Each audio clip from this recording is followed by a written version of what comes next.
Alors effectivement, je suis très heureuse comme conseillère régionale au nom du président Renaud Muselier qui soutient particulièrement cette action et ce dispositif du label Parc Plus, et aussi, comme le disait Audrey Michel, comme présidente de l'Agence régionale pour la biodiversité et l'environnement, d'ouvrir cette annonce des lauréats du label Parc Plus pour cette année. Depuis 40 ans, vous le savez, l'Agence régionale pour la biodiversité et l'environnement, en collaboration avec ses nombreux partenaires, les institutions, les territoires, les associations et bien sûr les réseaux, et de plus en plus les entreprises, facilite le changement de pratique au service d'une transition écologique régionale. Et cette ambition se concrétise à travers des dispositifs tels que le label Parc Plus, pour valoriser mais aussi accompagner les collectivités, aménageurs, gestionnaires et animateurs de zones d'activité économique pour aller vers des parcs performants, qualitatifs et durables. Nous le verrons cet après-midi lors de l'atelier « Relever le défi de la sobriété foncière dans nos zones d'activité ». L'enjeu est de taille pour faire de nos parcs d'activité des espaces économiques attractifs, mais qui soient surtout des quartiers à part entière de nos territoires, des véritables lieux de vie, répondant aux mêmes besoins de qualité de service et de cadre de vie, tout en visant l'objectif de zéro artificialisation nette et de résilience face au changement climatique. Et vous savez que ce sont des objectifs qui sont au cœur du SRADET et qu'on souhaite mettre en œuvre le plus possible. Et tout de suite, nous profitons de ce moment d'échange un peu solennel, à défaut de pouvoir vous offrir plus de convivialité, pour mettre à l'honneur les parcs d'activité lauréats de la 4e édition du label Parc Plus. Alors, ce label Parc Plus est un outil de la politique d'attractivité de la région Provence-Alpes-Côte d'Azur. Et vous le savez, l'attractivité d'un territoire est la résultante de plusieurs composantes, dont la préservation joue désormais un rôle majeur. Renforcer l'attractivité d'un territoire nécessite également de le préserver. Et la région Sud se veut donc exemplaire en matière de sobriété foncière, mais aussi de performance énergétique, de préservation de la biodiversité et de développement de l'économie circulaire. Ces objectifs fixés notamment dans le SRADET, comme je le disais, mais aussi dans le plan climat Gardons une COP d'avance, qui a été voté en avril 2021, trouvent écho auprès des acteurs économiques qui ne sont plus à la recherche uniquement d'un foncier à bas coût, mais d'un cadre économique, environnemental et sociétal performant. Tendre vers des parcs d'activité plus performants devient un réel atout différenciant d'attractivité économique. Et c'est dans cet objectif que le label Parc Plus a été créé. Si la plupart des parties prenantes sont convaincues de cette nécessité, nous savons que la mise en œuvre se fait de façon progressive et demande du temps. C'est tout à fait normal. Et c'est pourquoi le label Parc Plus s'est voulu également progressif, avec plusieurs niveaux de performance, une reconnaissance parc engagé plus 3 niveaux de label. Que l'Agence régionale pour la biodiversité est là pour vous accompagner dans cette transition. Mais quand on dit transition, ce n'est pas une révolution, donc on sait que c'est progressif, il y a différentes étapes, différents niveaux, et c'est tout à fait normal qu'on puisse vous accompagner dans cette progression. Lors de cette 4e édition, nous allons récompenser 11 parcs d'activité qui sont déjà dans l'action de ces changements, et nous sommes heureux de pouvoir vous les présenter. Parmi eux, 6 ont été lauréats de la 1re édition en 2018 et renouvellent aujourd'hui leur engagement pour 3 ans. Tous les partenaires Parc Plus se joignent à moi pour leur adresser nos félicitations et les encourager à poursuivre leur dynamique. Désormais, ce sont donc en tout 30 parcs d'activité qui, sur l'ensemble du territoire régional de Provence-Alpes-Côte d'Azur, s'illustrent dans la démarche Parc Plus.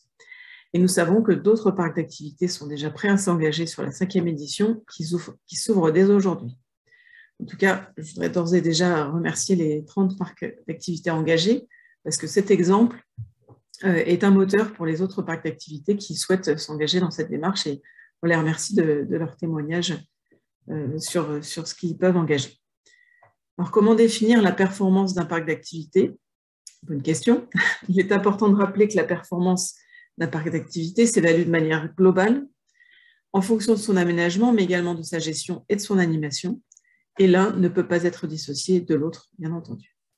Le label Parc Plus analyse donc la qualité de l'aménagement du parc d'activité, son intégration paysagère et architecturale, son emprise foncière, sa prise en compte des ressources naturelles et sa capacité de résilience, que ce soit à travers la gestion des eaux pluviales, la gestion des déchets, les rejets des effluents non domestiques, ou encore la préservation de la biodiversité. Ce label prend également en compte la gestion et la dynamique d'animation du parc d'activités, qui seront les garantes de la pérennité de la qualité du parc. Sur ce point, la présence d'une association d'entreprises apparaît essentielle. Le label Parc Plus ne pourrait pas fonctionner sans l'appui et la participation active de ces nombreux partenaires qui s'investissent dans la visite des parcs, l'analyse des dossiers et la rédaction des préconisations qui accompagnent toujours les lauréats dans leur progression. Des partenaires financiers, je vais les citer, la région bien entendu, mais aussi l'ADEME, l'ADREAL, l'Agence de l'eau et le département du Vaucluse. Je voudrais d'ores et déjà excuser l'absence de Madame Corinne Touras, directrice de l'ADREAL, qui nous a averti un peu in extremis en fin de journée hier que pour des raisons personnelles, elle ne pourrait pas être là aujourd'hui, mais elle sera représentée. Ensuite, on a également des partenaires techniques très importants dans cette démarche. Le réseau des chambres de commerce et d'industrie de la région, les agences d'urbanisme du Pays d'Aix, de Rhône-Avignon, Vaucluse et de l'agglomération marseillaise, le CAUE de Vaucluse, ainsi que Vaucluse Provence Attractivité et Convergence 13. Cette richesse multipartenariale crée en grande partie la réussite de ce label. Je tiens donc sincèrement à remercier l'ensemble des partenaires pour leur implication. Et présents à nos côtés aujourd'hui à travers la visioconférence, je vais donc leur laisser la parole également pour se joindre à moi et annoncer ensuite et féliciter les lauréats de cette 4e édition. Merci beaucoup, Madame Claudius Petit. Et donc, je passe la parole à Géraldine Bio, qui donc représente Madame Corinne Touras, qui effectivement n'a pas pu être avec nous et elle s'en excuse aujourd'hui. Oui, merci Madame la Présidente, merci Audrey. Effectivement, alors je suis ravie d'être avec vous, mais c'est vrai que Corinne Touras aurait vraiment souhaité pouvoir faire cette introduction, vous dire quelques mots. Elle m'a chargée de le faire et de bien donc vouloir l'excuser de son absence. Bon, alors tout d'abord, évidemment, je souhaite remercier très chaleureusement l'agence régionale de l'environnement et de la biodiversité et de l'environnement, et tous les partenaires qui sont impliqués dans l'organisation de cet événement cet après-midi. Donc autour du label Parc Plus, mais aussi autour de la sobriété foncière des activités, des zones économiques. Cette sobriété, en fait, je voudrais vous en parler un instant. Cette sobriété dans les zones d'activité économique, c'est, je pense qu'on est nombreux à le partager, un enjeu majeur. Vous le savez, elle explore une priorité nationale, mais sur un axe qu'on explore peut-être dont nous nous saisissons encore que trop peu. La loi climat et résilience, qui est la suite directe de la Convention citoyenne pour le climat, a confirmé l'importance de cette sobriété foncière avec la consécration du fameux ZAN, le zéro artificialisation nette en 2050. Ce texte se saisit aussi de cette question des zones d'activité. Alors, au niveau régional, l'enjeu sur la sobriété foncière est clair. Juste quelques chiffres avec une consommation d'espace qui est 2 fois plus élevée que l'évolution démographique. La gestion économe de l'espace est une préoccupation qui est réelle, qui est une priorité et je le sais que l'on partage avec les partenaires qui sont aujourd'hui réunis. On constate également que cette part de foncier économique, elle est très importante. Elle représente environ 1/3 de la consommation d'espace sur les 10 dernières années. Donc, il nous faut agir sur l'optimisation de ce foncier économique et ne pas renvoyer seulement cette réduction de l'artificialisation au développement résidentiel, à la production de logements, pour faire court. Voilà. Si l'État, donc, depuis longtemps porte ce sujet, on peut dire qu'aujourd'hui, et même depuis 2 ans, on a une dynamique régionale qui est à l'œuvre avec un collectif de partenaires qui regroupe l'État, le Conseil régional, la RBE, mais aussi l'établissement public foncier, l'ADEME, l'Agence de l'eau, les agences d'urbanisme, l'Union nationale des aménageurs et puis encore les CCI. On se réunit depuis 2020, on a écrit ensemble une stratégie collective pour accompagner les collectivités sur la voie de la gestion économe de l'espace. On vient de terminer une feuille de route et elle sera bientôt diffusée. Et elle aborde ce sujet qui nous préoccupe cet après-midi, la question du foncier économique. Alors, juste encore un mot pour vous dire que on parle souvent des moyens, des financements, et justement, le plan de relance a permis la mise en œuvre de nouveaux moyens. Vous le savez sans doute aussi, le Fonds Friches nous a ainsi permis en 2021 de financer des opérations, 40 projets de recyclage foncier sur des friches, avec plus de 40 millions de subventions. Donc, cet après-midi, vous verrez quelques opérations de requalification économique qui ont pu être soutenues ou qui vont être soutenues par ce fonds Friches. Par ailleurs, donc, on s'est engagé, la DREAL s'est engagée cette année dans une étude qui a vocation à outiller qui a vocation à outiller ce label et par ricochet, donc on l'espère directement les collectivités, en travaillant à partir d'un constat partagé, donc du faible nombre finalement de requalifications globales des zones d'activité. On est plus souvent dans de nouvelles zones et cette étude, elle aussi, sera évoquée en fin de journée. Voilà ce que je voulais vous dire. Donc, on est sur un axe de la sobriété, de l'aménagement durable des territoires qui est évident. On est sur un levier majeur et on est convaincu que promouvoir, aider, accompagner les collectivités et les porteurs de projets par ce biais-là est nécessaire et que Baparc Plus y contribue et à ce titre, notamment à ce titre absolument remarquable.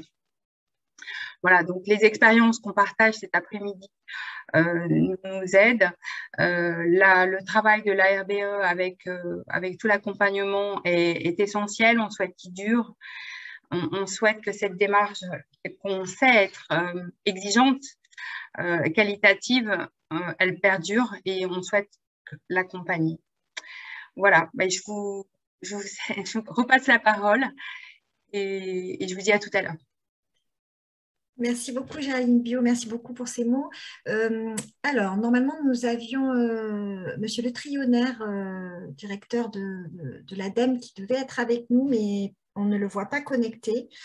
Voilà, donc on va peut-être directement passer au dernier partenaire, à l'Agence de l'eau, mis à part s'il se manifeste dans la seconde.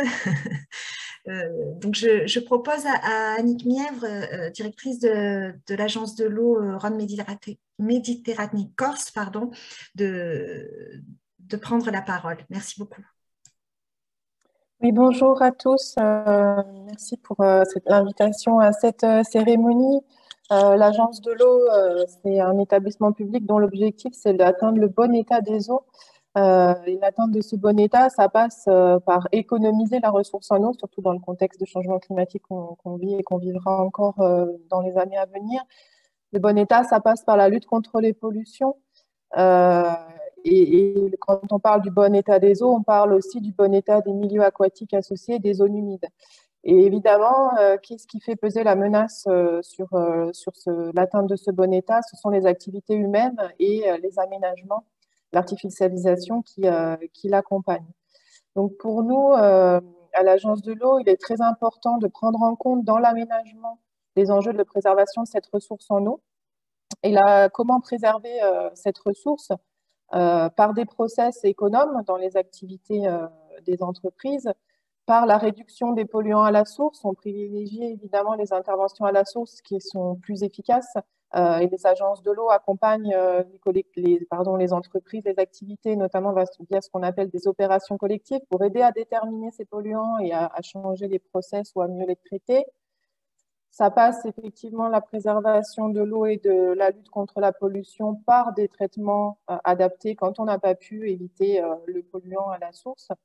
Et puis, ça passe par ce qu'on appelle la gestion différenciée des eaux pluviales, la fin du tout tuyau, comme on dit, avec le fait de prôner l'infiltration à la parcelle, la désimperméabilisation des surfaces, qui permet de répondre à plusieurs des enjeux. Ça permet de répondre à cet enjeu de pollution en limitant le lessivage, en limitant le débordement des stations d'épuration qui sont débordées par les eaux de pluie dans les épisodes qu'on connaît en région régulièrement.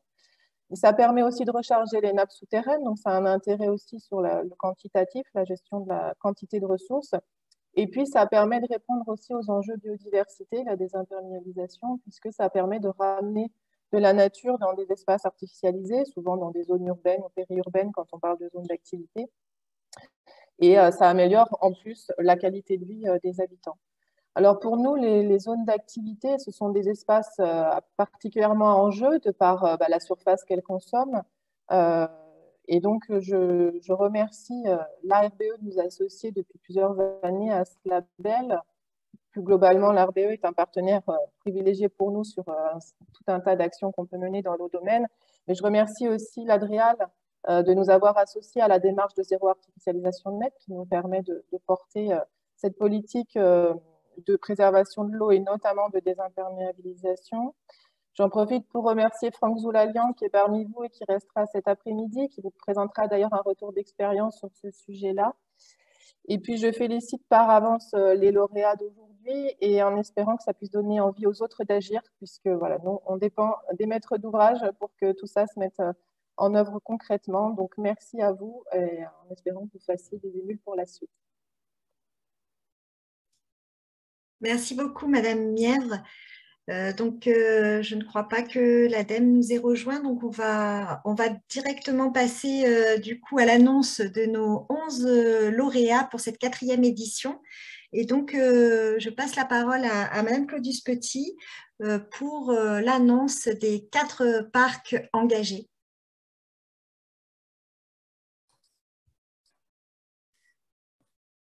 Voilà, alors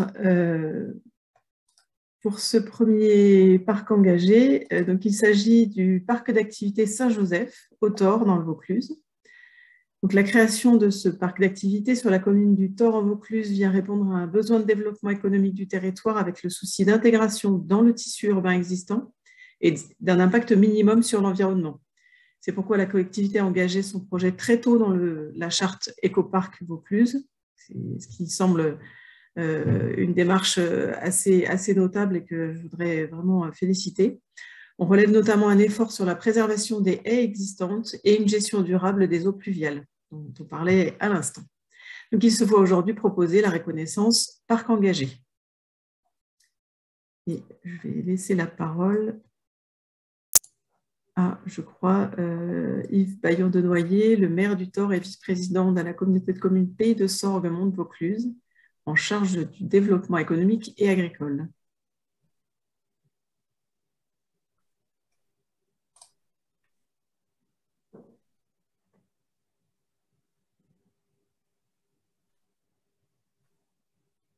Alors, est-ce qu'il est bien présent? Ah, voilà. On vous entend, monsieur le maire. Vous m'entendez? Oui. Ah, très bien. Donc, merci. D'abord, merci de nous accueillir et de nous avoir labellisés. Comme vous l'avez souligné justement, c'est dès le démarrage, si vous voulez, de nos réflexions que nous avons voulu positionner cette zone, ce parc d'activités, dans une démarche très protectrice de l'environnement. Donc, merci à tous les partenaires qui nous ont accompagnés et qui nous ont permis de le faire, ce qui me permet de souligner un point. Effectivement, on ne recherche pas systématiquement le foncier à bas coût, comme ça a été dit tout à l'heure. Néanmoins, il faut rechercher un foncier qui économiquement soit viable pour les entreprises. Et c'est grâce à l'aide, à l'accompagnement que nous avons eu, qui nous a permis de payer le surcoût par rapport à une zone, si vous voulez, traditionnelle, que nous avons pu maintenir des prix de commercialisation du foncier qui sont attractifs. Et grâce à ça, 2 ans après l'ouverture, si vous voulez, de notre zone, nous avons quasiment 92 ou 93% de la zone qui est déjà réservée. Certains bâtiments sont en construction, etc. Donc, au-delà de ce que vous avez souligné, madame, sur l'aspect des haies et les aspects du traitement, je dirais, des eaux, nous avons voulu également imposer, entre guillemets, des parkings centralisés et qui restent sous la responsabilité de la communauté de communes, donc que nous n'avons pas pu commercialiser, en clair. Hein, ce sont des surfaces qui restent de notre responsabilité, et ces parkings sont ombragés, si vous voulez, par du photovoltaïque. Donc, nous avons une propre production d'électricité sur le parc lui-même. Et donc, je pense que ceci également est une démarche protectrice de l'environnement pour éviter que dans ces zones circulent en permanence des camions, etc. Et donc, nous avons 2 points centralisés de parking. Voilà. Donc, nous sommes très, très fiers d'avoir pu réaliser cette zone sur 17 hectares.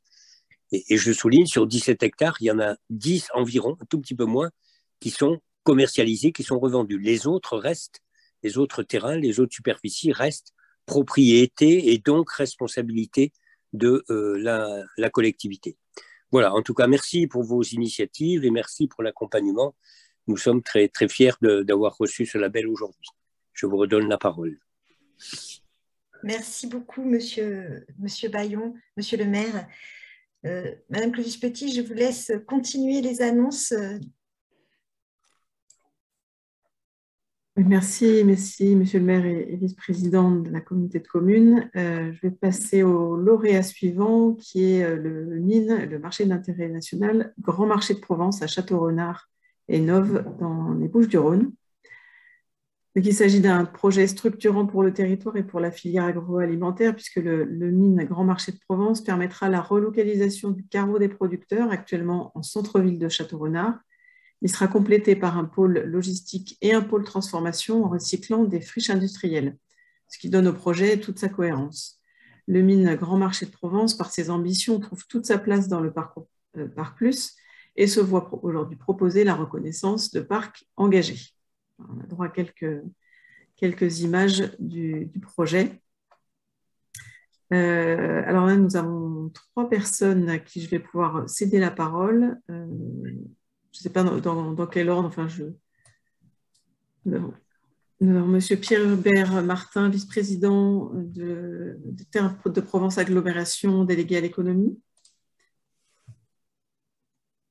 Également Marcel Bartel, qui est président de la SPL, Grand Marché de Provence et maire de Château-Renard. Stéphane Gory, président d'Actium, Grand Marché de Provence. Je ne sais pas qui veut prendre la parole en premier.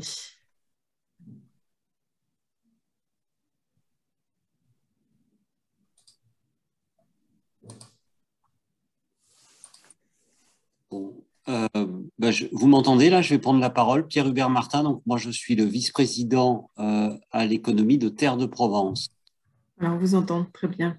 Très Merci, bien. monsieur le président. Donc je tenais à remercier la présidente de l'Arbre, donc madame Anne Claudius-Petit, pour avoir retenu le Grand Marché de Provence comme parc engagé. Et nous allons faire tous les efforts pour progresser dans le label pendant les 3 prochaines années. Le projet se situe sur le territoire de Terre de Provence Agglomération, qui comprend donc 13 communes, 21 zones d'activité sur 400 hectares. Ces zones d'activité sont prédominantes, sont surtout sur l'agroalimentaire et la logistique. Ce que j'aurais souhaité, c'est vous donner quelques éléments opérationnels sur le projet du MIN. Donc, on a un premier bâtiment qui va sortir de terre, qui est le pôle logistique, qui comprendra un bâtiment de 12 000 mètres carrés. C'est celui que vous avez vu sur les visuels, avec effectivement des ombrières photovoltaïques. Il y aura une dizaine d'entreprises qui seront locataires et ce bâtiment vise en tout cas une labellisation BDM bronze. Et l'objectif sera de mutualiser les services des transporteurs et de rationaliser les flux pour nos différents opérateurs.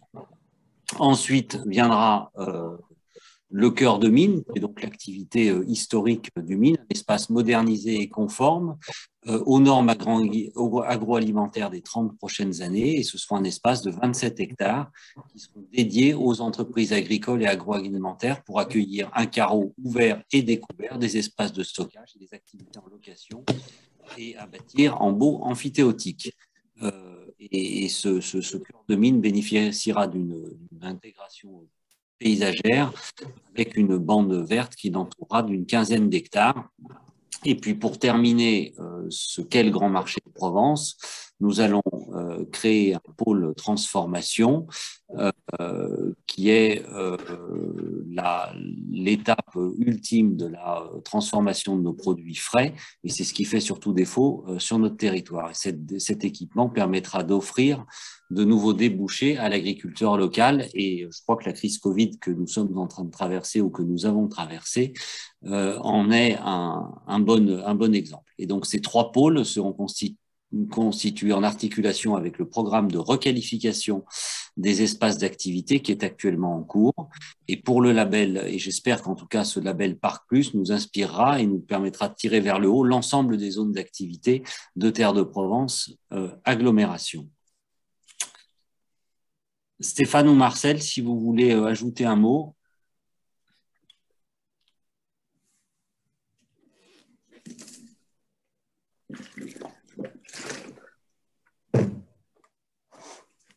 Bon.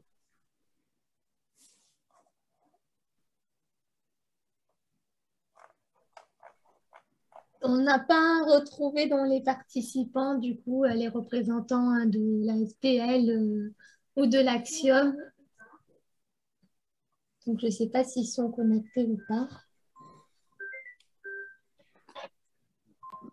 Alors écoutez, ça m'embête de parler pour le maire de Château-Renard, mais je pense qu'il est tout à fait satisfait d'intégrer ce programme ambitieux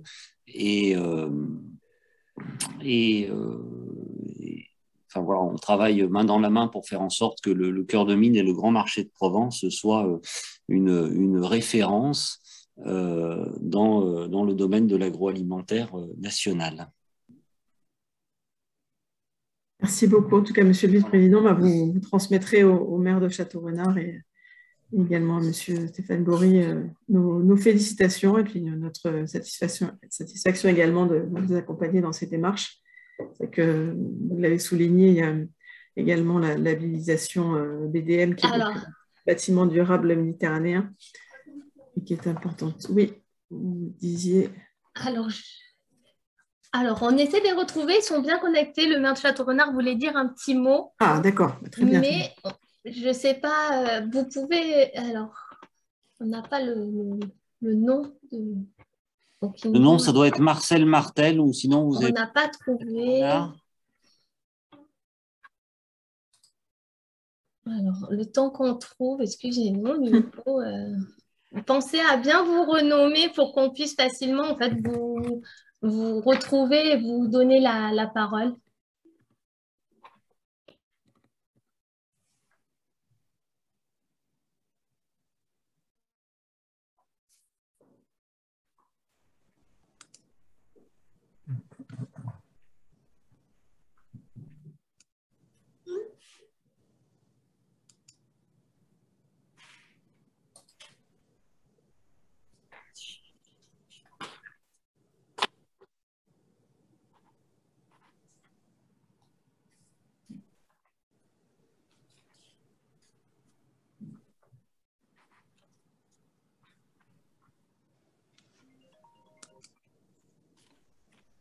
Oui, Marcel.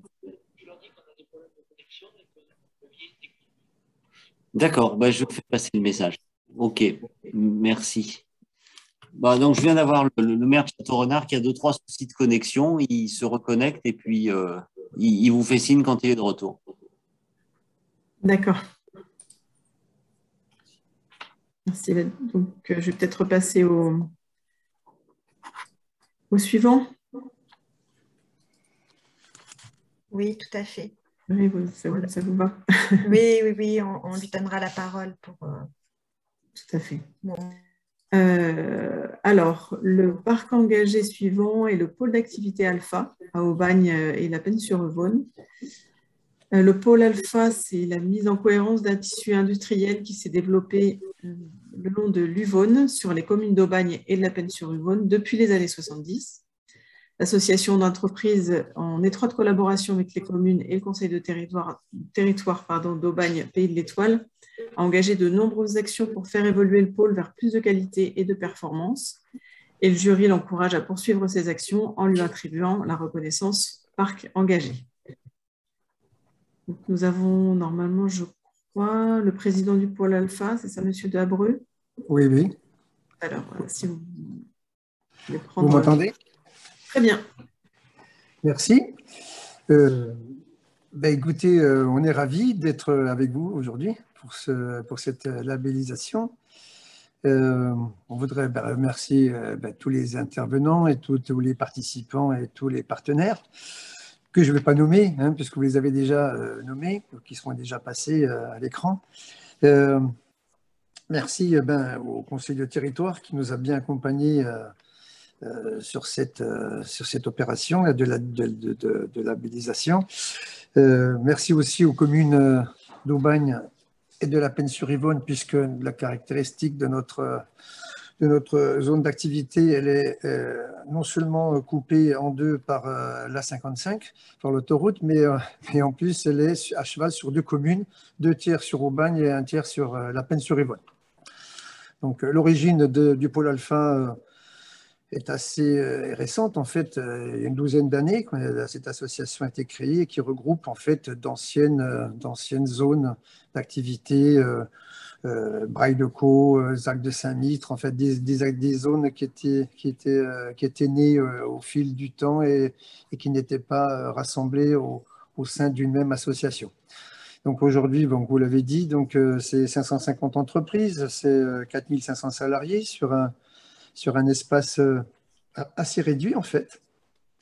Et donc nous sommes très heureux d'avoir obtenu ce label qui concrétise les efforts accomplis par les porteurs de projets et que nous avons remerciés tout de suite là. Et ce premier niveau de label Parc engagé ne peut que nous inciter même nous commander à poursuivre nos efforts et actions avec nos partenaires. L'orientation est prise. Par conséquent, nous irons donc de plus en plus vers des démarches vertueuses sur toutes les questions d'environnement. Merci de votre écoute. Merci beaucoup, Monsieur le Président. En tout cas, on sera toujours à vos côtés dans cette progression, avec un grand plaisir. Merci bien.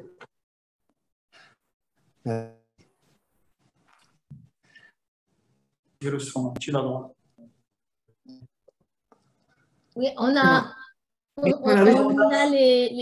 parc le mine qu'on a pu identifier. Et on s'excuse, c'est pas toujours facile par visio de retrouver qui est connecté et qui n'est pas connecté. Merci du coup de bien vous renommer et puis ou de nous lever la main si vous voyez qu'on ne vous trouve pas pour vous donner la parole avec le petit symbole. Voilà. Donc Marcel Martel et Stéphane Gory sont ensemble pour pouvoir nous dire 2 mots sur le mine de Château-Renard. Je vous remercie. Donc on est là, oui. Vous nous entendez? Très bien, très bien. C'est bon? Voilà, pour compléter ce qu'a dit mon adjoint et le vice-président à l'intercommunalité, on est sur un vrai projet de territoire sur le nord des Bouches-du-Rhône. Donc un projet de territoire, mais aussi un projet de profession, puisqu'on est sur un secteur qui est très, très agricole et très axé sur les fruits et légumes. Donc, le marché de Château-Renard existe depuis 65 ans sur le site actuel. Le site actuel, il se trouve aujourd'hui dans le centre, dans l'hypercentre de la ville. Donc, le fait de délocaliser, d'aller sur un nouveau site, c'est un vrai plus pour les riverains, puisqu'on a environ 6000 personnes qui vivent autour du boulevard Genevet, qui est le boulevard qui traverse la ville, et où il passe actuellement 5000 camions par jour. Donc, l'idée, c'est vraiment pour la tranquillité et le bien-vivre des riverains, c'est un vrai plus. On va récupérer donc environ 11 hectares en centre-ville, où on va enlever, aujourd'hui c'est tout bétonné, donc on va replanter des arbres, on va recréer un quartier pour amener des logements sociaux, un parking ombragé. Donc, en ce qui concerne la reconstruction du nouveau site, donc on est en partie sur une friche industrielle où on va travailler avec une récupération des matériaux et essayer de créer un maximum d'économie dans les matériaux. On est parti sur une démarche BDM, je crois que Pierre Hubert l'a dit, au moins sur des locaux administratifs. On est aussi sur un label Biodiversity en ce qui concerne les locaux industriels. Nous aussi, on va faire, tous les parkings vont être ombragés avec du photovoltaïque, y compris les parkings poids lourds. Voilà, donc c'est un vrai projet qu'on veut ambitieux au niveau de développement durable. Et je crois que c'est un vrai plus pour nous d'avoir été retenu dans votre label. Voilà ce que je voulais dire. Et je vais laisser la parole à Monsieur le Président. Merci, Monsieur le maire. Mesdames et messieurs, merci de votre attention. Stéphane Bourry, donc président de l'Action Grand Marché de Provence. Et je voudrais remercier toutes les personnes, les responsables, directrices, directeurs qui ont participé et qui participent à l'élection et à la nomination des candidats. L'Action, qu'est-ce que c'est? C'est une association économique qui regroupe à ce jour 90 entreprises allant de la production des fruits et légumes, dont nous sommes, je vous le rappelle, la première région française de production, jusqu'à la distribution et les produits agroalimentaires. Donc, le conseil d'administration de l'Action est composé aujourd'hui des 3 chambres consulaires et de chefs d'entreprise. Donc, nous allons accompagner, continuer à travailler sur la structuration, l'organisation et le développement des filières agroalimentaires du territoire de Provence, en lien direct avec le redéploiement de ce beau projet qui est le redéploiement du mine de Châteaurenard. Cet écosystème local que nous avons créé permet d'accompagner nos entreprises dans leur développement autour de ce programme structurant, que sont en premier lieu la mobilité décarbonée du Grand Marché de Provence. Et dans ce but, des professionnels du transport et de la logistique ont initié en 2021 des navettes de ramasse du premier kilomètre et de livraison du dernier kilomètre avec des poids lourds propres, permettant de réduire le nombre de camions sur les routes, de diminuer le rejet de gaz à effet de serre et de rationaliser les chargements. Devant ces éléments tangibles de cet essai, nous allons en 2022 développer et accroître les navettes de ramasse et de livraison sur les territoires autour de Châteaurenard. En deuxième action, c'est également d'accompagner et de valoriser nos productions en certification haute valeur environnementale et bio, sous notre marque ombrelle Grand Marché de Provence. Et à ce titre, nous accélérerons en 2022 la digitalisation de l'offre des produits du Grand Marché de Provence en circuit court auprès de la restauration collective et commerciale, mais aussi auprès des consommateurs. Et en dernier lieu, nous continuerons à créer les conditions nécessaires et indispensables permettant de répondre en matière d'emploi et de formation aux besoins de nos entreprises. Demain, le Grand Marché de Provence, ce sont 37 métiers identifiés. C'est pourquoi, avec Pôle emploi, les centres de formation, la mission locale et l'ensemble des partenaires, nous construisons un modèle économique et social accessible à tous. Comme vous pouvez le constater, l'Action permet de créer des synergies d'entreprises afin qu'elles puissent se développer dans les meilleures conditions et ainsi participer au développement du territoire et des 3 pôles du Grand Marché de Provence. Je vous remercie de votre attention. Un grand merci à tous les 3. Alors, je profite, excusez-moi, mon intervention, je suis obligée comme j'ai l'œil sur la montre, je demanderai aux prochains intervenants de faire un petit peu plus court, s'il vous plaît, parce que sinon, on n'arrivera jamais au bout. Mais encore félicitations, bien évidemment, au Mines Grand Marché de Provence et merci Monsieur le maire et merci Monsieur le Président. Et donc, je laisse ma présidente conclure ce premier niveau parc engagé avec le pôle d'activité Vitropole. Merci beaucoup. Merci à vous, effectivement, pour ces précisions. Voilà. Le Vitropole, le pôle d'activité Vitropole, effectivement, va recevoir la reconnaissance de parc engagé. C'est un pôle qui réunit les zones d'activité des Estroux-Blancs et de l'Anjoli sur la commune de Vitrolles et qui se caractérise par une vocation principale de logistique, présente depuis les années 50. Le dynamisme des associations Vitropole et Vitropole Entreprendre, respectivement Association des propriétaires fonciers et associations d'entreprises en font des acteurs incontournables et des interlocuteurs privilégiés de la commune. Cette bonne collaboration a permis notamment la mise en place d'une collecte de déchets mutualisée exemplaire sur l'ensemble du pôle. Et d'ailleurs, j'ai eu le plaisir de visiter ce pôle et Madame la Présidente m'a reçu, m'a expliqué toute leur démarche qui est assez remarquable. Et donc, en conséquence de toutes ces démarches de progrès, nous vous proposons la reconnaissance de parc engagé. Donc, je vais laisser la parole à Madame Céline Boyer, présidente de Vitropole et Vitropole Entreprendre, qui, je crois que j'ai vu présente.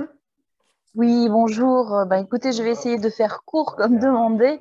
Alors, au titre de la présidence de Vitropole, je suis ravie. Je remercie la commission, Madame Anne-Claudie Petit et tous les intervenants dans cette commission de nous avoir accordé ce label Parc Plus. Bon, vous n'êtes pas sans savoir, vous avez fait un petit peu un descriptif de notre territoire, que notre zone d'activité est l'une des plus anciennes de France, création en 1964, sur un territoire conséquent de presque 400 hectares, ce qui représente 350 propriétaires, 700 entreprises et 16 000 collaborateurs au quotidien. Alors, la mission première de notre ASL Vitropole et de notre association Vitropole Entreprendre est d'œuvrer pour l'attractivité de notre territoire, et nombre de nos actions ont contribué à sa valorisation et prouvent que même sur un territoire historique, cela a du sens. Alors, avec une vision tournée vers l'avenir, nous accompagnons au quotidien nos entreprises dans un développement durable et responsable. Vous avez évoqué, pour exemple, la mise en place de notre collecte mutualisée des déchets qui va jusqu'au tri des 5 flux. Nous contribuons également à développer des modèles de mobilité douce. Nous œuvrons avec détermination pour le renforcement d'une économie circulaire, d'un achat local, d'un emploi local. Et nous construisons des partenariats avec des experts comme l'agence de l'eau pour la réduction des déchets toxiques, avec la métropole et tout particulièrement avec la ville de Vitrolles, évidemment, pour l'entretien, la réhabilitation, l'aménagement des infrastructures de notre territoire et surtout et particulièrement la valorisation de nos zones vertes. Donc, je ne vous cache pas que recevoir aujourd'hui le label Parc Plus en copartenariat avec la ville renforce encore plus notre détermination et notre engagement. En tout cas, encore tous mes remerciements. Je vais peut-être laisser, si elle est connectée, la parole à Joël Busson, qui représente Monsieur le maire de Vitrolles et qui a peut-être quelques mots à nous dire. Merci à tous et encore merci. Voilà.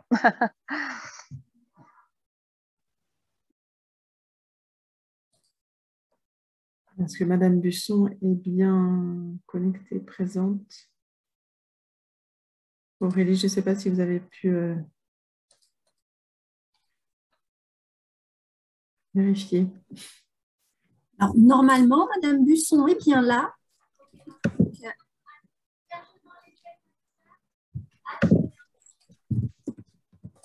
Alors, elle est connectée sur une autre. Alors, je vous donne la parole tout de suite.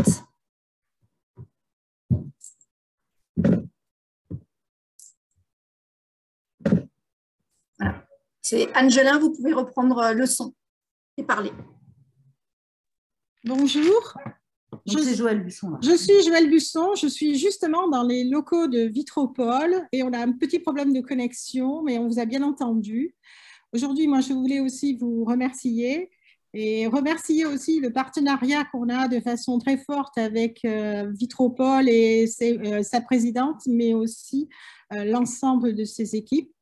Aujourd'hui, en complément de ce qu'a dit Madame Boyer, les parcs d'activité de Vitrolles sont des parcs anciens, l'un des plus anciens, plus de 60 ans, avec un parc d'abord qui s'appelait sous le vocable de les Estroublans, et dans les années 85, s'est rajouté l'Anjoli, des parcs qui sont aujourd'hui très attractifs, qui sont preneurs de nouvelles opérations immobilières dans des secteurs d'activité qui sont tournés vers l'énergie, la logistique, mais aussi des parcs qui sont verdoyants avec des espaces verts qui sont au cœur de la vie, qui permettent aujourd'hui d'apporter une énergie et de la convivialité.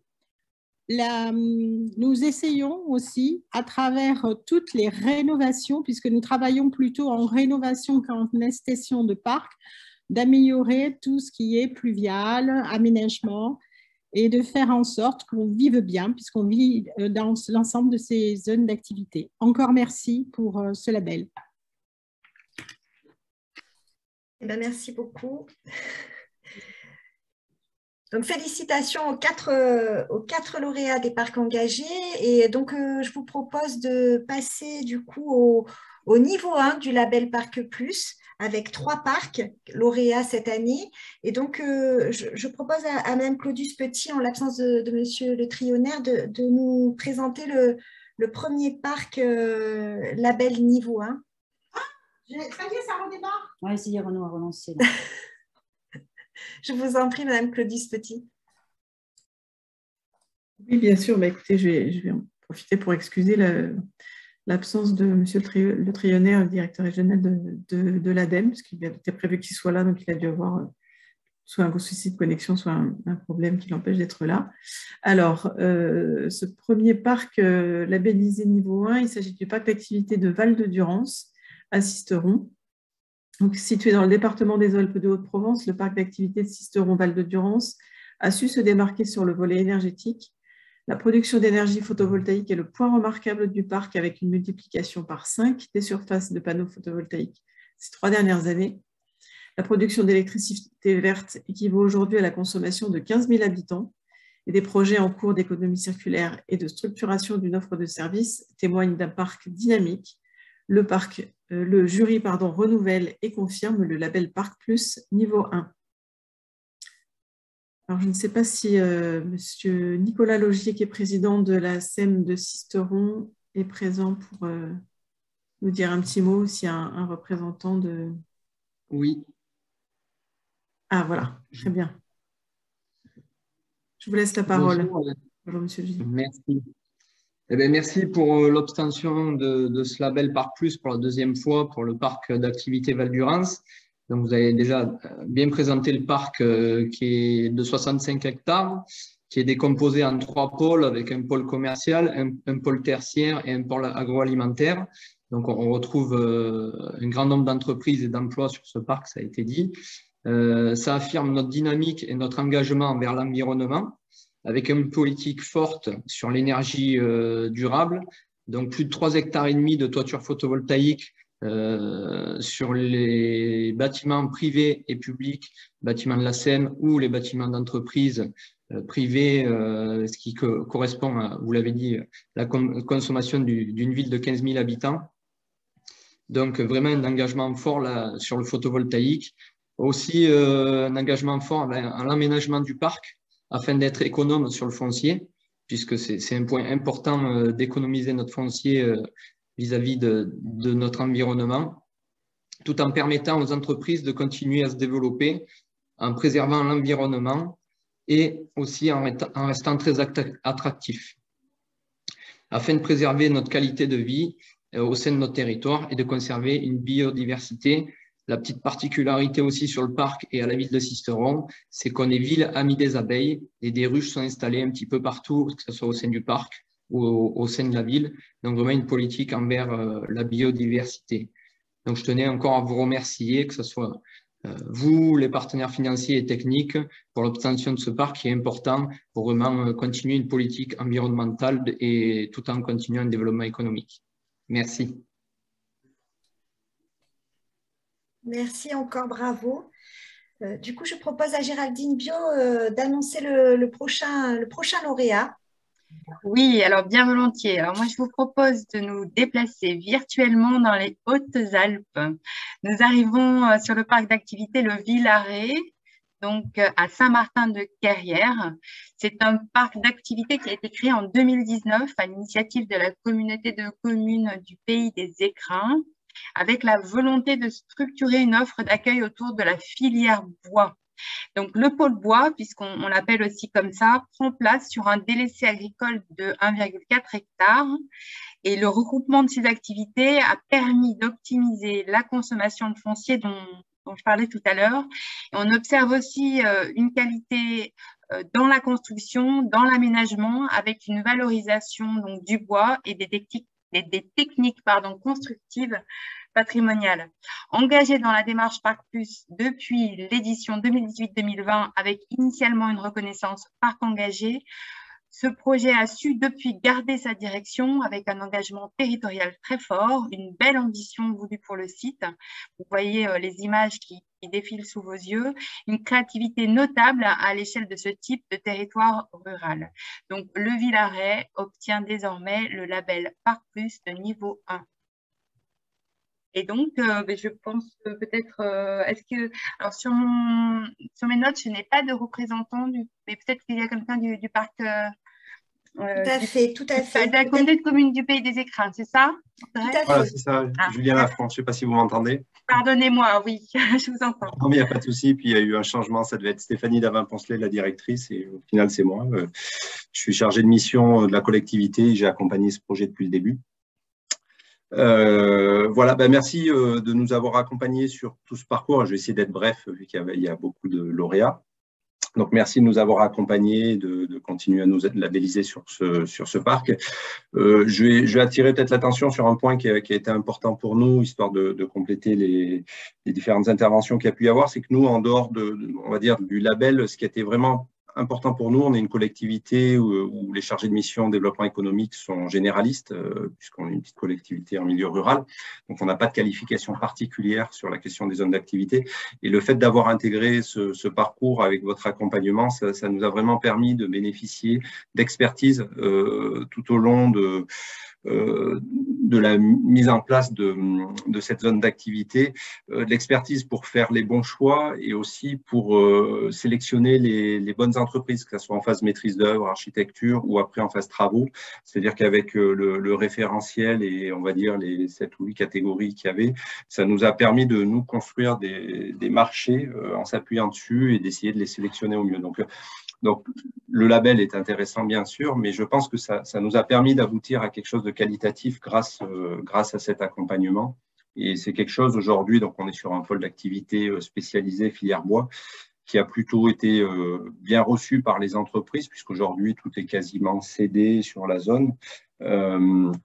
Et on a même eu des témoignages qui étaient peut-être les plus satisfaisants pour toutes les personnes dont vous qui ont accompagné ce projet, c'est de dire voilà, belle réussite et tenez bon jusqu'au bout sur cette démarche qualitative, parce que les entreprises qui ont intégré la zone alors qu'elle n'était pas terminée ont vu en ce label et cette approche, on va dire, une démarche qualitative et on dit que ce soit les élus présents en réunion technique ou les techniciens, voilà, lâchez pas, allez jusqu'au bout de votre démarche et quelque part, c'est pour ça qu'on est venu. En tout cas, certains nous l'ont dit de vive voix comme ça.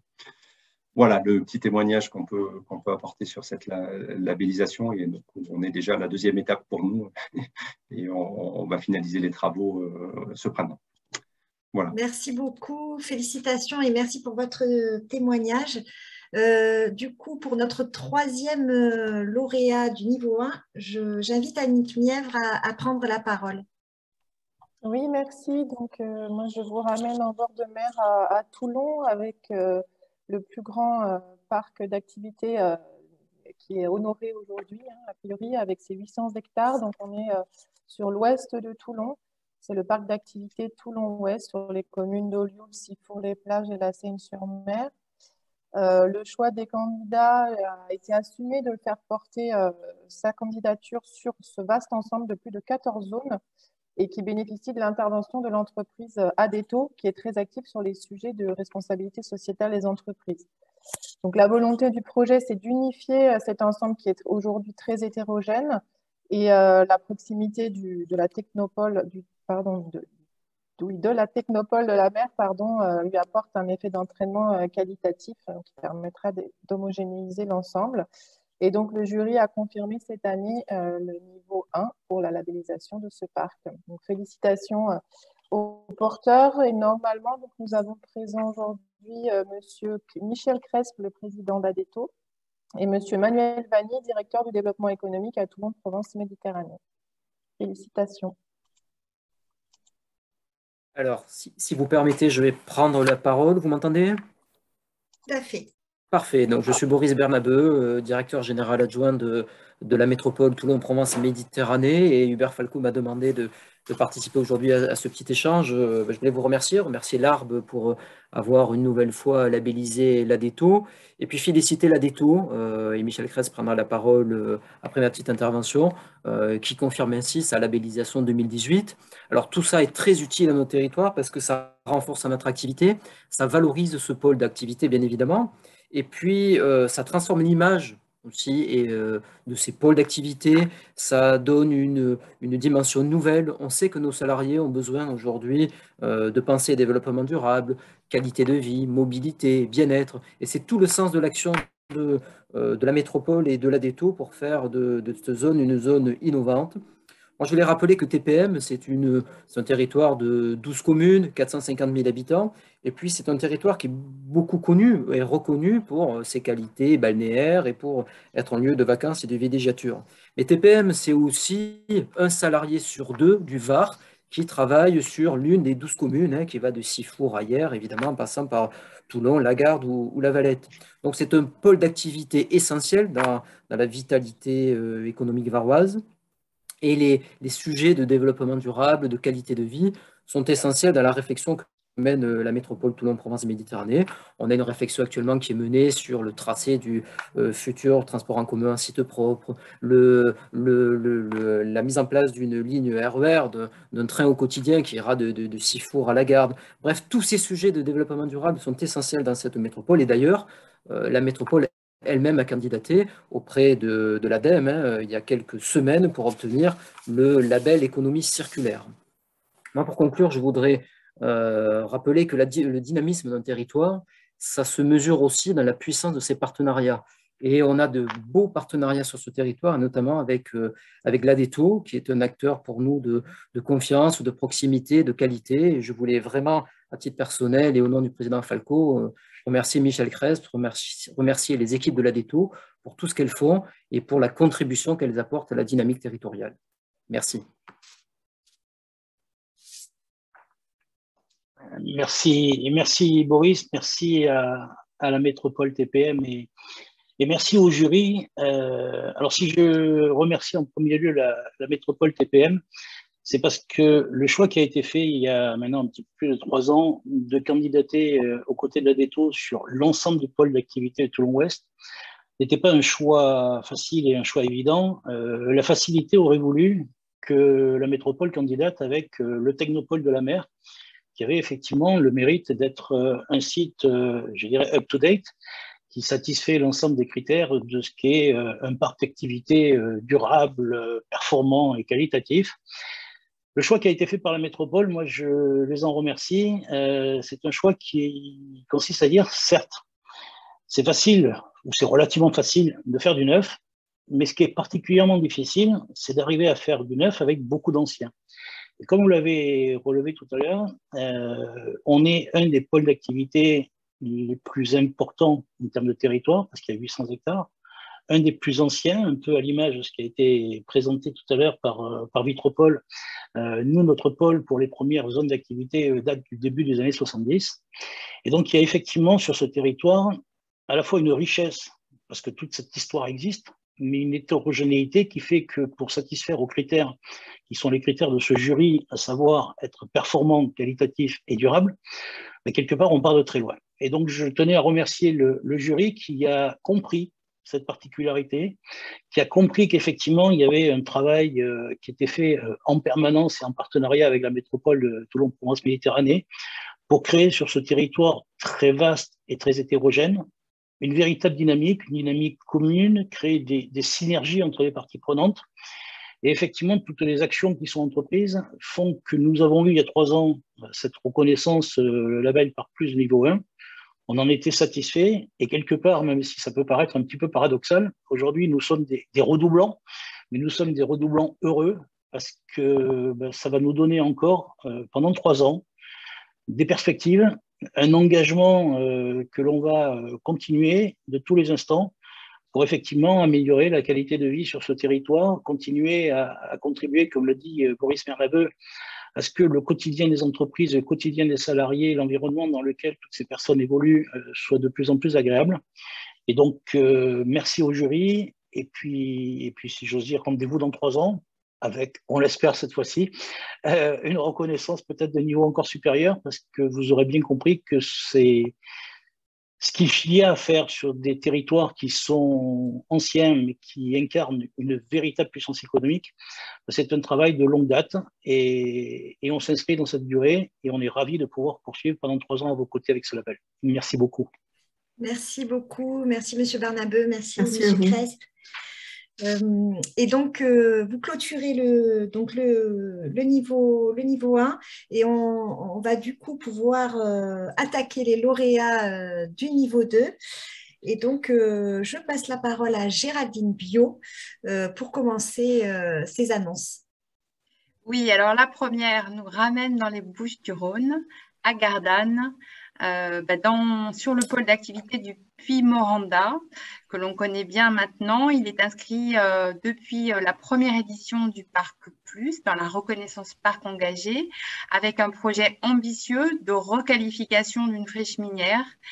Donc, l'objectif est de réhabiliter ce parc tout en l'ouvrant sur la ville dans une logique de nouveaux quartiers. Et d'ailleurs, ce parc a bénéficié également de la labellisation nationale Écoquartier. La conservation des bâtiments existants et l'attention portée à l'insertion des nouveaux bâtiments dans le site ont permis de limiter l'artificialisation de nouvelles surfaces, l'artificialisation dont on parlait tout à l'heure, le réseau de chaleur par géothermie et la production d'énergie photovoltaïque constituent aussi un point fort du parc, ce mix énergétique permettant de couvrir 86% des besoins énergétiques par des énergies uniquement renouvelables. Voilà, donc cette année, le pôle Moranda atteint le label Parc Plus niveau 2, montrant ainsi une réhabilitation très, très réussie. Je crois que Monsieur le maire de Gardanne, Hervé Granier, est en ligne, ce qui me permet de vous adresser, Monsieur le maire, les félicitations de l'Adréal et de tous les partenaires de Parc Plus. Bonjour, est-ce que vous m'entendez? Très bien. Parfaitement. Bonjour à toutes et tous. Donc, Monsieur le maire ne sera finalement pas disponible. Il vient de partir à l'instant à la rencontre de Martine Vassal qui est sur le territoire communal. Donc, il s'en excuse bien évidemment. Il m'a chargé donc de vous communiquer un discours qu'il voulait bien évidemment vous dire de lui-même. Voilà, mais les circonstances font que je m'en occupe donc aujourd'hui. Je suis Rémi Langaglia, donc chef de projet sur l'aménagement du pôle Yvan Moranda.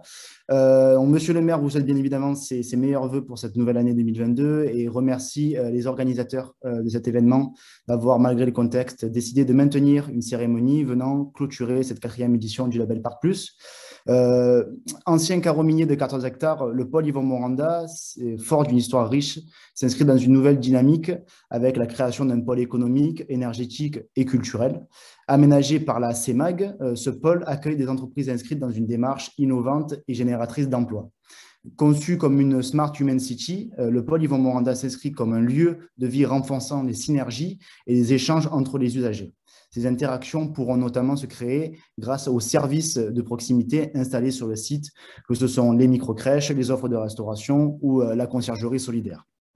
À ce jour, ce sont 80% des surfaces cessibles qui sont entièrement commercialisées, une vingtaine de startups accueillies dans la pépinière d'entreprise, 5 bâtiments à vocation industrielle et tertiaire livrés, ainsi que 2 chantiers de bâtiments qui sont actuellement en cours.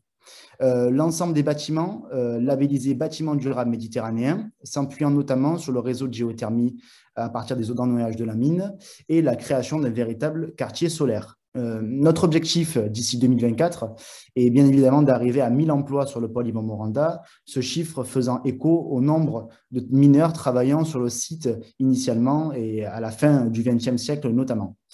Le pôle Yvan Moranda recentre à lui seul l'ensemble des thématiques développées et travaillées sur le territoire communal. Intelligente et durable, la ville de demain devra suivre les thématiques reconnues du label Parc Plus.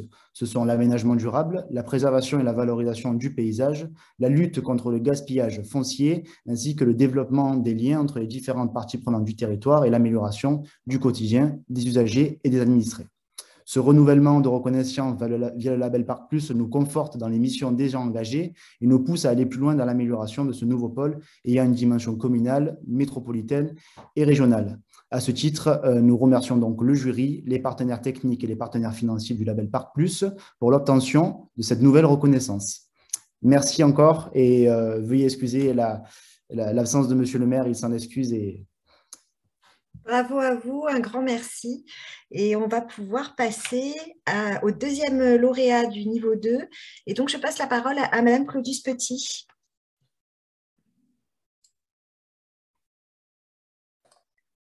Oui, merci. Alors, ce deuxième parc labellisé niveau 2, c'est le parc d'activité Bois de Grasse, à Grasse dans les Alpes-Maritimes. Le parc d'activité Bois de Grasse progresse et obtient désormais le label Parc Plus niveau 2. Le binôme association d'entreprises EBG et communauté d'agglomération de Bois de Grasse a fait ses preuves, notamment dans le travail sur la densification du parc d'activité. Le parc continue à renforcer sa dynamique en s'engageant notamment dans le réseau régional de l'écologie industrielle et territoriale et en développant de nombreux partenariats avec des structures de l'économie sociale et solidaire pour des boucles locales d'économie circulaire. De nombreux projets en cours sur la biodiversité, également très prometteurs pour la suite. Je vous félicite pour cette belle progression et pour ce niveau 2. Alors, je crois que nous avons à la fois M. Christian Ortega, maire de la Roquette-sur-Siagne et vice-président de la communauté d'agglomération du Pays de Grasse, qui est en charge du développement économique, qui doit être là. Je crois qu'il y avait également M. Decroix, qui est président de l'association des entreprises. Monsieur le maire, si vous voulez prendre la parole.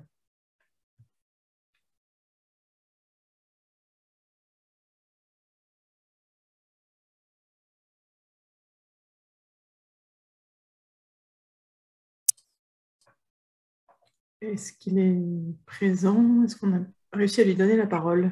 Je suis présent, je vous entends parfaitement. On vous entend, ça y est. Vous m'entendez? Très bien. Merci de votre présence. Et je tenais à vous remercier pour cette organisation. Je vais essayer de respecter le temps qui avait été imparti à chacun des intervenants. Donc, je suis là aujourd'hui en tant que maire de la Roquette-sur-Siagne, mais surtout en tant que représentant de M. Jérôme Gio, qui n'a pas pu être malheureusement présent et qui n'a pas eu la possibilité de se libérer à l'instant. Il m'a chargé de le représenter à l'occasion de cette remise de récompense. L'avantage, c'est que je connais bien les Bois de Grasse pour les avoir fréquentés à multiples fois. Le Pays de Grasse, qui est compétent en matière d'aménagement et d'animation des zones d'activité, met en œuvre depuis longtemps un programme de développement continu et de requalification de ces 11 parcs dont il a la charge. Et ceci, c'est afin de donner aux entreprises, aux salariés et bien entendu aux entreprises qui collaborent avec le Bois de Grasse, d'avoir un environnement de travail de qualité tout en conciliant l'attractivité économique de notre territoire et les enjeux environnementaux. Je profite de ce moment pour féliciter l'engagement et la dynamique de l'Association des entreprises des Bois de Grasse. Merci à eux, qui travaillent toujours en étroite collaboration avec notre communauté d'agglomération et ses services pour la mise en œuvre de cette démarche d'attractivité. Je tiens également à remercier les services de la région, les services de l'État, l'ADEME, l'ADREAL, l'Agence de l'eau et l'ARBE, pour cette distinction qui valorise les nombreuses actions des différentes parties prenantes sur notre territoire. Il est évident que cette action va se poursuivre sur les prochaines années et la volonté de la communauté d'agglomération de tous ces territoires, c'est d'en faire un territoire d'excellence pour tout le monde et pour l'environnement, bien entendu. Et je crois que l'appui de tout le monde est nécessaire, mais je dirais que la volonté est là et je vous remercie pour votre action.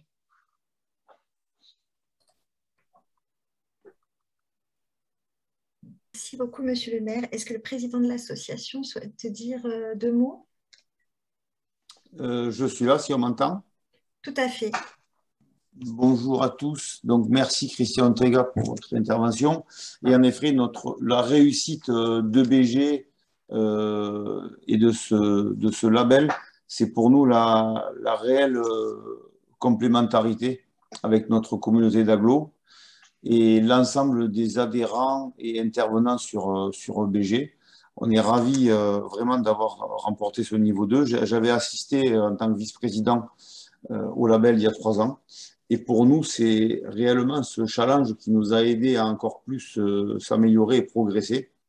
Et merci à vous tous pour votre travail qui permet de rendre un parc plus vertueux et bienveillant, ce qui facilite la vie de nos salariés et du territoire.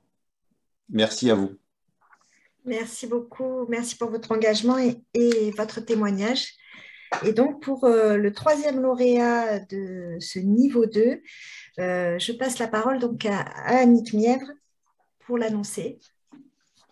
Oui, merci. Donc, le troisième lauréat de ce niveau 2 est le parc d'activité de la plaine de Jouques à Gémenos dans les Bouches-du-Rhône. Donc, ce parc d'activité communément appelé parc de Gémenos, il jouxte la zone industrielle des Palus. Et donc, cette distinction tient particulièrement à cœur l'Agence de l'eau, puisque c'est un parc qui met en œuvre les principes comports d'une gestion durable des eaux pluviales, avec la réalisation d'espaces verts ouverts pour en faire en plus un parc avec un cadre environnemental agréable. Donc aujourd'hui, l'eau, c'est un enjeu pour les entreprises, hein, c'est ce que je disais également en introduction. Donc c'est très important pour nous d'avoir des parcs qui mettent concrètement en action les principes qu'on porte. L'association d'entreprises APAGE travaille aux côtés de ses adhérents pour les sensibiliser à cet enjeu. C'est aussi un des points forts de ce parc, avec une gouvernance très partagée avec le territoire. Et donc, la bonne articulation entre les différents acteurs garantit la bonne intégration des ambitions du label à tout niveau, donc ce qui justifie largement cette distinction de niveau 2. Félicitations au territoire, félicitations à l'APAGE et à la mairie de Gémenos. Donc, je passe la parole à monsieur Jean-Luc Vidal, le président de l'APAGE, et normalement monsieur Butigieg, qui est adjoint au maire de Gémenos, qui représente monsieur le maire. Bonjour à tous. Est-ce que vous m'entendez? Est-ce que vous nous entendez bien? Tout à fait. Oui. Très bien, je me présente Jean-Luc Vidal, donc président du parc d'activité de Gémenos.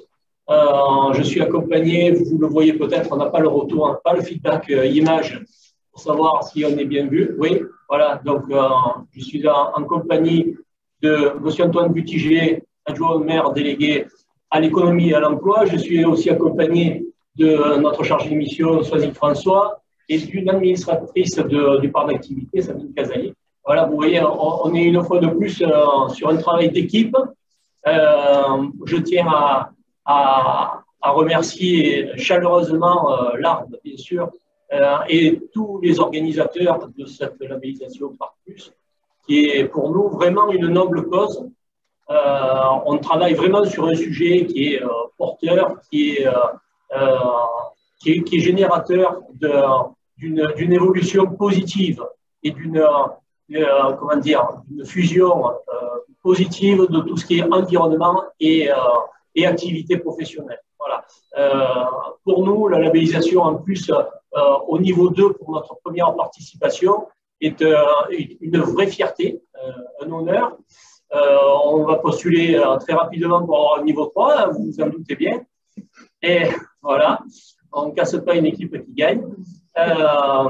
Et maintenant, je vais passer la parole à M. Antoine Butigier qui souhaite dire un petit mot aussi.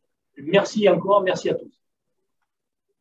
Et bonjour à toutes et à tous. Effectivement, donc, je suis adjoint au maire de la commune de Gémenos et fier effectivement de représenter Monsieur le maire Roland Giberti, président du conseil territoire Marseille-Provence. Je suis ravi aussi d'être accompagné de l'association du parc d'activité, d'avoir effectivement relevé ce challenge pour cette première expérience. En tant que représentant municipal de ce parc d'activité de 80 hectares, nous sommes fiers et honorés de recevoir ce prix régional label Parc Plus, niveau 2, pour ces 280 entrepreneurs et ces 4000 salariés. Je tiens à remercier chaleureusement les partenaires institutionnels, ainsi que Mme Laura Nègre et de M. Dominique Blanchet du service économique de la métropole, également mon ami, bien sûr, Jean-Luc Vidal, président de l'APAGE, et de Mme Soisy François, chargé d'animation, et les services municipaux de la commune, qui, pour le travail réalisé, en étroite collaboration dans ce cadre de ce label Parc Plus. Nous avons pu apprécier les échanges fructueux avec les membres du jury lors de leur visite à Gémenos, que je remercie chaleureusement, et en particulier Mme Fleur Chambonneau, l'animatrice de la belle région d'Alles, pour sa proximité. Félicitations à tous les parcs labellisés pour cette 4e édition. Soyons tous à l'écoute pour des échanges constructifs pour le bien de nos entreprises. Merci de votre attention. J'ai essayé d'être synthétique, les 2 minutes ont été respectées. Voilà. Merci beaucoup, c'est parfait. Un grand bravo encore pour votre engagement et vous pouvez être fiers que c'est un label exigeant. Donc, le niveau 2 est une très belle récompense. Donc, sans plus tarder, nous allons du coup finaliser cette cérémonie avec l'attribution du seul candidat qui a eu le niveau 3 cette année. Et donc, je passe la parole à Delphine de France de la CCIR. En effet, nous avons un partenariat fort avec la CCI. Je vois qu'il y a une main qui se lève. Ah non, pardon. Avec la CCI depuis des années sur ce dispositif de labellisation. Et elle se joint à nous pour remettre les labels et je lui passe la parole. Oui, effectivement, donc la CCI est partenaire depuis de nombreuses années, vous l'avez dit. Nous participons également à de nombreuses publications au travers de l'Observatoire du foncier économique régional. Pour nous, il y a un véritable enjeu puisqu'il y a un établissement sur 7 qui est en zone d'activité, un emploi sur 3 et ça représente aussi 30% de l'artificialisation du territoire. Donc, on a un double enjeu de préserver ce foncier économique, mais aussi de l'intégrer pleinement dans le cadre de la préservation de l'environnement et de la biodiversité. Donc, c'est tout l'enjeu aussi qui est représenté par le label Parc Plus. Donc, je vais vous dire quelques mots donc, de ce niveau 3 qui est attribué au Technopôle de l'environnement Arbois Méditerranée. Ce dernier, il se situe au 4e rang mondial des technopoles liés à l'environnement et au clean tech. Il accompagne donc les entrepreneurs tout au long de leur parcours pour faire émerger les startups et leur permettre de croître. Son positionnement économique est donc bien marqué. C'est un facteur d'attractivité et de développement de la filière des clean tech. Il est certifié de longue date ISO 14001. Et donc, la performance environnementale de ce site, elle se retrouve aussi bien dans son aménagement que dans son mode de gestion. Donc, c'est pour cette raison que le Technopôle y confirme son niveau label Parc Plus niveau 3. Alors, je ne crois pas qu'il y ait un représentant du Technopôle. Si, il y a M. Guilleux qui va prendre la parole. Très bien. Je vous en prie. Monsieur Guilleux, je vous en prie. Bonjour à toutes et à tous. Alors, je ne sais pas, mais on ne me voit pas forcément à l'écran. Ce n'est pas forcément grave. Écoutez, j'étais allé chez le coiffeur. Ah non, c'est bon, on me voit. Non, pas forcément pour l'occasion. Écoutez, vraiment, merci beaucoup. On est vraiment très fiers et honorés. Et merci beaucoup à Delphine de France d'avoir pris la parole pour décerner ce prix du Technopôle. On est très proche de la CCI Région et particulièrement des élus qui défendent aussi la cause environnementale dans ce combat pour le soutien aux entreprises. Merci vraiment pour cette nouvelle labellisation de niveau 3. Alors, je tiens effectivement moi aussi à remercier et à féliciter tous les participants parce que j'étais effectivement très impressionné par les différents exposés des zones d'activité et on voit qu'il y a une vraie dynamique qui est en train de se lancer à travers le label Parc Plus et ça vraiment, ça honore notre territoire régional et ça fait en sorte que quelque part, notre activité pèse moins sur l'environnement et cette fameuse transition écologique, on y arrive progressivement. Alors, Delphine de France le disait, effectivement, le Technopôle de l'Arbois, c'est un parc d'activités qui est dédié au développement de savoir et de l'innovation dans le domaine de l'environnement. On appelle ça le domaine des clean tech, on pourrait appeler ça le domaine des green tech, c'est un vrai synonyme. Et l'idée vraiment, c'est d'accueillir des jeunes startups et de les aider à progresser et à pousser jusqu'à devenir des entreprises matures, voire des entreprises industrielles et qui travaillent sur des solutions qui vont venir protéger la planète. Alors en fait, on allie l'utile à l'agréable puisqu'effectivement ces startups et ces laboratoires de recherche, puisqu'il y a 400 anciens chercheurs sur le Technopôle, sont accueillis au sein d'une zone d'activité qu'on le veut le plus soigné d'un point de vue protection de l'environnement. Historiquement, effectivement, elle est certifiée ISO 14001 depuis 2001 et l'idée, c'est c'est qu'on puisse être écolo jusqu'au bout des ongles, à la fois sur ce qu'on peut revendiquer ou pousser en termes d'innovation sur le territoire et à la fois s'appliquer ses propres principes à nous-mêmes. Donc, c'est un vrai honneur d'une fois de plus d'être mis en avant par le label. J'espère que dans 3 ans, on aura encore plein de choses à faire valoir pour nous améliorer. En tout cas, j'ai noté plein de très bonnes idées qu'ont fait valoir les autres partenaires du label Parc Plus et qui pourraient être appliquées au Technopole de l'Arbois. On se retrouve dans quelques temps pour pouvoir les faire valoir. Et si je pouvais conclure sur quelque chose, je dirais que c'est vrai que le fond du Technopole, c'est effectivement cette zone d'activité dont on veut que son empreinte environnementale soit la moins lourde pour la nature. Et c'est effectivement toutes ces startups, toutes ces jeunes entreprises innovantes qui se battent au quotidien pour développer ces innovations qui vont venir aider le territoire à être plus qualitatif d'un point de vue environnemental. Et j'ai juste envie de vous inviter à venir les découvrir, à venir sur le Technopole de l'Arbois pour rencontrer ces startups, leurs solutions innovantes, parce que peut-être l'une des singularités que l'on a sur le Technopole, c'est qu'on contribue à l'aménagement de notre zone d'activité en s'appuyant sur les innovations développées par nos startups, que ce soit sur l'économie d'eau, que ce soit sur l'éclairage, que ce soit sur les bornes de recharge de véhicules électriques, énormément de sujets qui sont développés par les startups.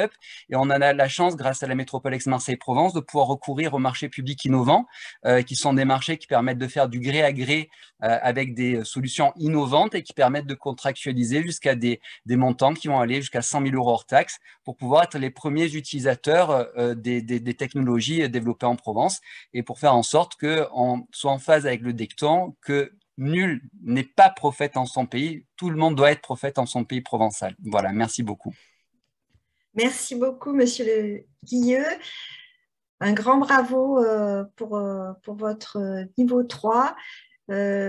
Donc, au nom de tous les partenaires du label, on félicite donc les 11 lauréats de cette année. Bravo à tous.